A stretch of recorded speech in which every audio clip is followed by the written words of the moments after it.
जुनसुकै परिस्थितिको पनि सामना गर्दै भुन्टीलाई कुनै पनि हालतमा न्याय दिलाएरै छोड्छु भन्दै सुकुमाया कम्मर कसेर लागिरहेकी थिइन् लामो समयदेखि। तर आफैले केयर नगर्दा धेरैचोटि उसका कुराहरू खुस्किरहेका छन्, तर उसलाई राम्रोसँग पक्रिन र सबै कुरा सुन्न भने कसैले पाएका छैनन्।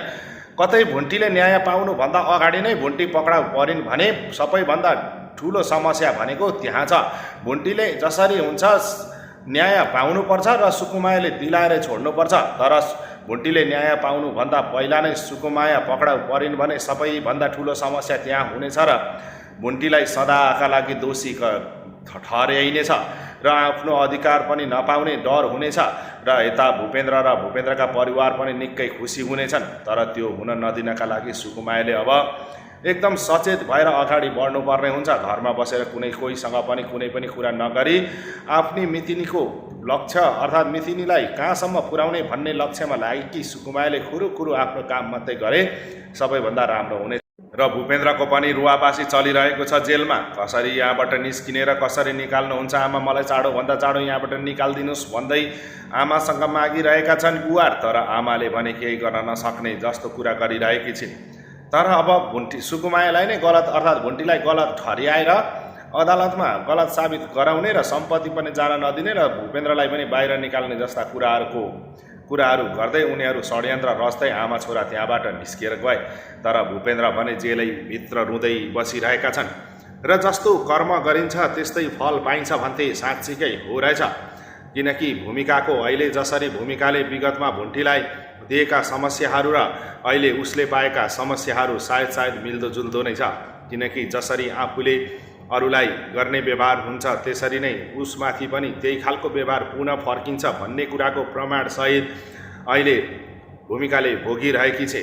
र उता श्रेया भने अब जसरी हुन्छ भुन्टीलाई फसाउने र सारा सम्पत्तिबाट आउट गराउने र अदालत जानबाट रोक्ने जस्ता कुराहरू सुरु हुन थालेको छ। र अब भूपेन्द्र जेलमा छ त कसरी तेरो अंश अर्थात् तैँले सम्पत्ति पाउँछेस् र मुद्दा कसरी फैसला हुन्छ र भन्दै सासु आमै अर्थात् बालकुमारीले भने सुकुमायालाई धम्काउँदै हुन्छन् भुन्टी सम्झेर। तर सुकुमायाले दिएको जवाफ यस्तो हुन्छ कि कानुनले जतिखेर बोलाउँछ जेलमा भए पनि नेलमा भए पनि उसलाई त्यो बेलामा अदालतमा उपस्थित गराइहाल्छन् पुलिसहरूले। तपाईँले मलाई यस्ता कुरा नसिकाए हुन्छ बुढी भन्दै सुकुमायाले जवाब दिइसकेपछि यति साह्रो बुझ्ने र जान्ने कानुनै सबै पढेको जस्तै गरेर बुझ्ने कसरी भई भन्दै बरबराइरहेकी हुन्छे बालकुमारी। तर त्यति नै बेला भुवन टुप्लुकै त्यहीँ पुग्छन्। सबै कुरा तपाईँकै छोराको कारणले हो। तपाईँको छोराले दिएका टर्चरले आफ उसलाई सबै कुरा सिकाउँदै गयो र अहिले यति कठोर बनिन् कि जुन कुरा कसैले अब सम्झाएर सम्झिन र बुझाएर बुझ्न सकिँदैन। अब जे हुन्छ राम्रैको लागि हुन्छ। चाँडोभन्दा चाँडो डिभोर्स गराएर सम्पत्ति दिएर छुट्याइहाले सबैभन्दा राम्रो हुनेछ भन्दै भुवनले भनेपछि सबैको भोलि बन्द हुन्छ। अफिसमा हैन। अनि अब हामीले एभ्री मन्थ चाहिँ हामीले ह्याप्पी आवर चाहिँ सुरु गरेको छौँ।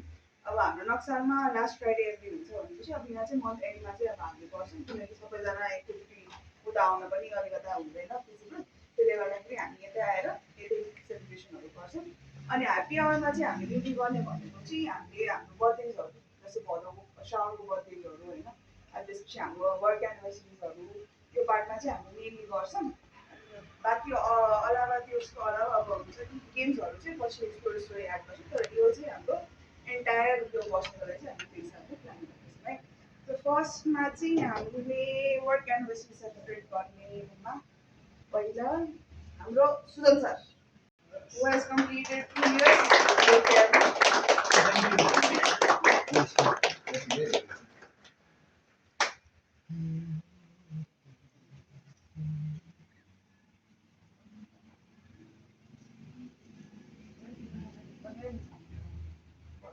Thank you. Next हाम्रो 3 वर्ष भइसक्यो सर। 4 वर्ष पुग्नु भएको प्रकाश तामाङ।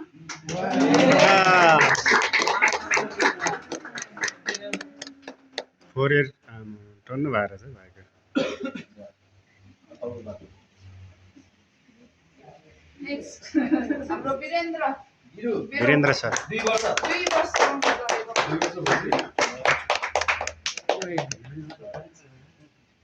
कसरी झेल्नुभयो तपाईँले? नेक्स्ट हाम्रो सुरज श्रेष्ठ कति भयो? 2 वर्ष। ल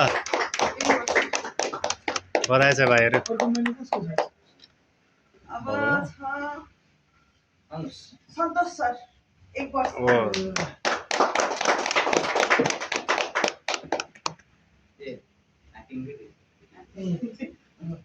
र अर्को भनेको हाम्रो श्रावणमा बर्थडे गरेको हाम्रो सौरभ सर आइदिनु होला